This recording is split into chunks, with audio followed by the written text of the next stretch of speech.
Tonight, President Obama's accomplishments. That is the subject of this evening's Talking Points memo.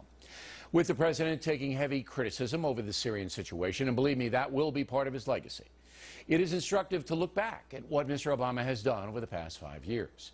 So we asked 5 liberal Americans, who sometimes appear on The Factor, to tell us what President Obama's best accomplishment has been.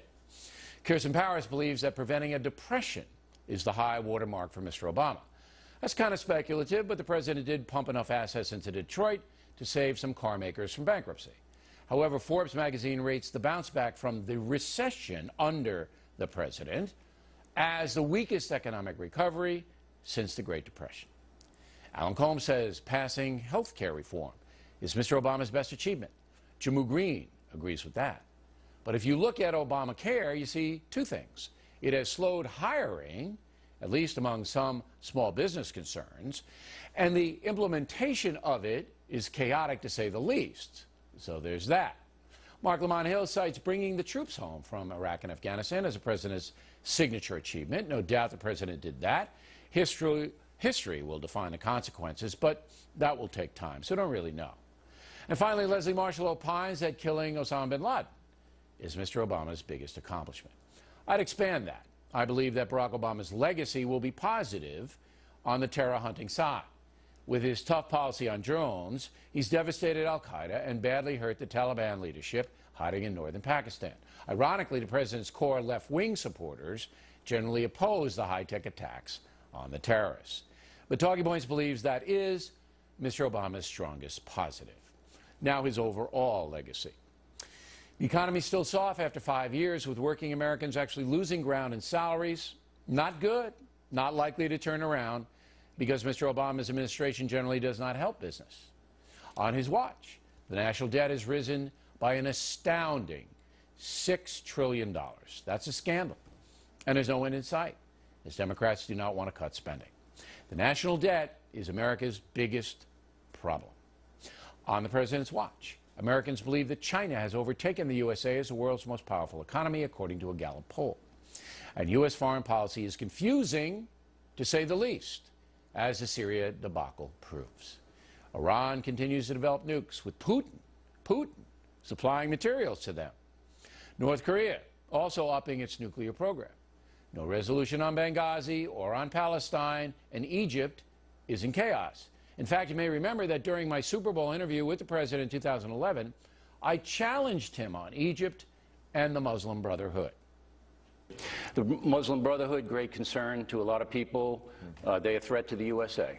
I think that the Muslim Brotherhood is one faction in Egypt. They don't have majority support in Egypt.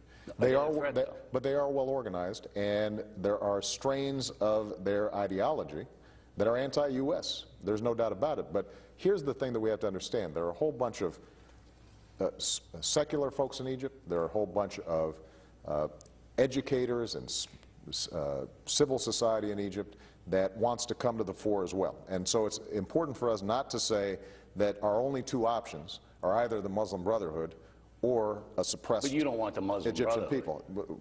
What I want is a representative government in Egypt, and I have confidence that if Egypt moves in an orderly transition process, that we'll have a government in Egypt that we can work with together as a partner. Those are tough boys, the Muslim Brotherhood. I wouldn't want them anywhere near that government.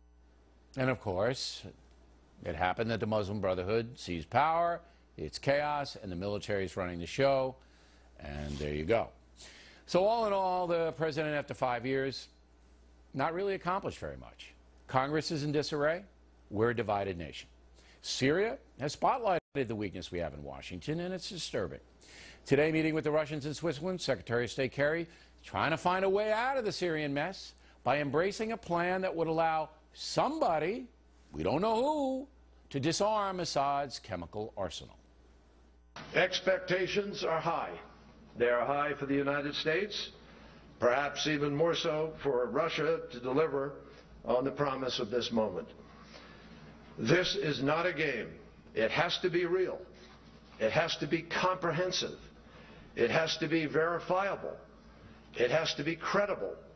It has to be timely and implemented in a timely fashion. And finally, there ought to be consequences. if it doesn't take place. Now, Kerry's the main hawk when it comes to confronting Syria, but few now believe him when he talks tough because his boss, the president, looks tentative. I am hopeful that the discussions that Secretary Kerry had with Foreign Minister Lavrov, as well as some of the other players in this, can yield a concrete result. And I know that he is going to be working very hard over the next several days to see what possibilities are there. Hopeful with Putin? But in the end, Talking Points believes there will be some kind of deal whereby Syria promises to give up the chemicals. They really won't, but the promise will be made. And so a military strike will most likely be averted and Mr. Obama can declare victory.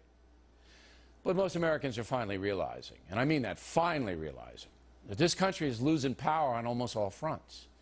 And if that trend is not arrested and soon, that will be Barack Obama's legacy.